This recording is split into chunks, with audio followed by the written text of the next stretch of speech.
Hello friends, आज की video में हम बात करने वाले हैं टीजीटी कमीशन में जो साइकोलॉजी का सेक्शन रहता है। तो किस तरह के जो आपके साइकोलॉजी के क्वेश्चन आपके देखे जाते हैं। अभी ये दिसंबर में जो आपका टीजीटी कमीशन हुआ था लास्ट ईयर, उसमें देखेंगे हम किस तरह के क्वेश्चन आपके देखे गए हैं। तो पहला प्रश्न है आपके पास, कोठारी आयोग की रिपोर्ट का शीर्षक क्या था।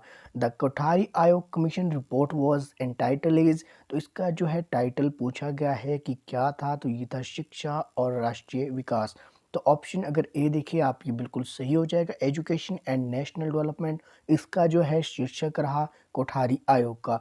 तो कोठारी आयोग किसकी अध्यक्षता में आया था, ये कोठारी जो है नाम ही था ये, तो उनकी अध्यक्षता में आया था ये कोठारी आयोग। दौलत सिंह कोठारी, तो डीएस कोठारी भी इनको कई बार लिखा होता है, तो डीएस कोठारी आपको याद रखना है।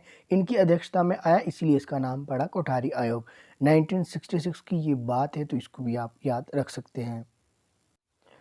अगला प्रश्न देख लेते हैं। अगला है आपके पास, शिक्षा तकनीक को देश के लिए क्षमता विकसित करने के क्रम में सामाजिक जीवन में प्रचलित सामाजिक बलों के उपयोग का प्रयत्न करना चाहिए।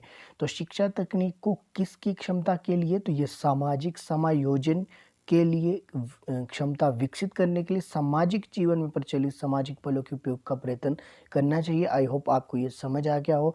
आपने ध्यान रखना है, जहाँ बात की जा रही हो सामाजिक जीवन की, तो हम शिक्षा तकनीक में उन सभी मेथड्स को, उन सभी गुणों को जो है छात्रों में विकसित करते हैं, जो कि उनको हेल्प करते हैं डे टू डे लाइफ में सामाजिक समायोजन करने में सोसाइटी के साथ। ऑप्शन जो बी है इसमें आपका बिल्कुल सही हो जाएगा।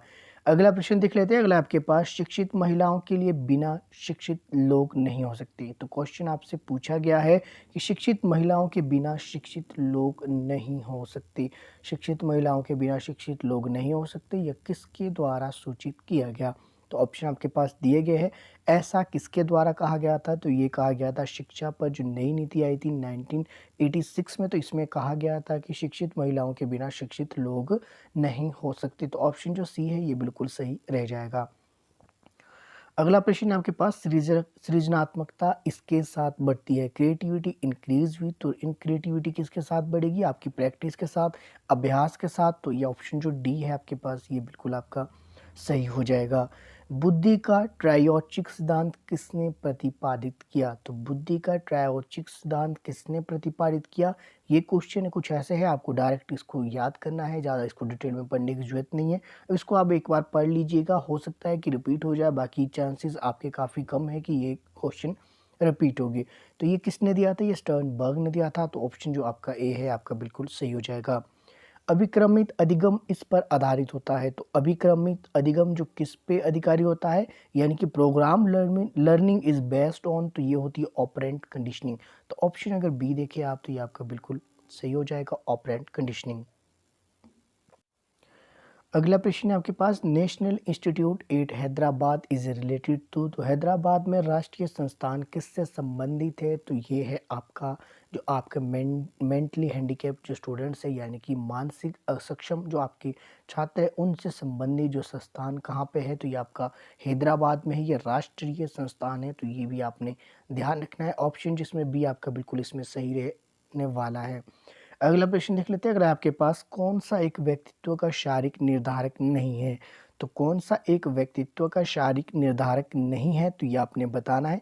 तो इसमें अगर आप ऑप्शन जो है सी देखिए, तो ये व्यक्तित्व का, यानी कि पर्सन, आपकी जो है फिजिकल डिटर्मिनेंट्स ऑफ पर्सनैलिटी, तो ये व्यक्तित्व का शारीरिक निर्धारक नहीं है। बाकी जो है शारीरिक निर्धारक है आपकी, तो इसमें से और कौन सा नहीं है, तो ये आपका लिंग यानी कि जेंडर आपका जो है इसका निर्धारक नहीं है। अगला प्रश्न है आपके पास, मानव व्यवहार प्राथमिक रूप से किसके द्वारा निर्धारित होता है। तो मानव व्यवहार किसके द्वारा निर्धारित होता है, तो ये होता है निष्पक्ष वास्तविकता। तो ऑप्शन अगर ए देखिए, एन ऑब्जेक्टिव रियलिटी, तो ऑप्शन जो ए बिल्कुल इसमें आपका सही हो जाएगा। अगला प्रश्न है आपके पास, और ये अंतिम प्रश्न भी है, भारत में शिक्षा के क्षेत्र में कौन सा सर्वोच्च न्याय है। तो ये कौन सा है, तो ये है आपका एनसीटीई। तो ऑप्शन जो सी देखेंगे आप, ये बिल्कुल आपका सही हो जाएगा। तो ये साइकोलॉजी का सेक्शन था, टीजीटी ये आर्ट्स का पेपर था। तो सीरीज आपकी ए है, या टीजीटी कमीशन आर्ट्स का 2020 दिसंबर में ये एग्ज़ाम हुआ था। उसमें देखें हमने कि किस तरह के आपके साइकोलॉजी के क्वेश्चन देखे गए। अगली वीडियो में हम बात करेंगे इससे जो नेक्स्ट आपका कमीशन होगा उसका साइकोलॉजी सेक्शन देखेंगे, ताकि जो आपको डिफरेंस करने में थोड़ी-सी हेल्प मिल सके कि किस तरह के क्वेश्चन आपके जो है कमीशन में पूछे जाते हैं, चाहे वो नॉन मेडिकल हो, मेडिकल या फिर टीजीटी आर्ट्स का क्यों ना हो। तो मिलते हैं अगली वीडियो में, मेरे साथ बने रहने के लिए आप सभी का तहे दिल से धन्यवाद। अगर आप तैयारी कर रहे हैं तो आपके लिए मैं सिलेबस को डिस्क्रिप्शन में डाल दूँगा। अगर आप देखना चाहें तो टॉपिक वाइज़ मैंने सिलेबस डिस्कस किया है, तो आप उसको भी जाकर देख सकते हैं।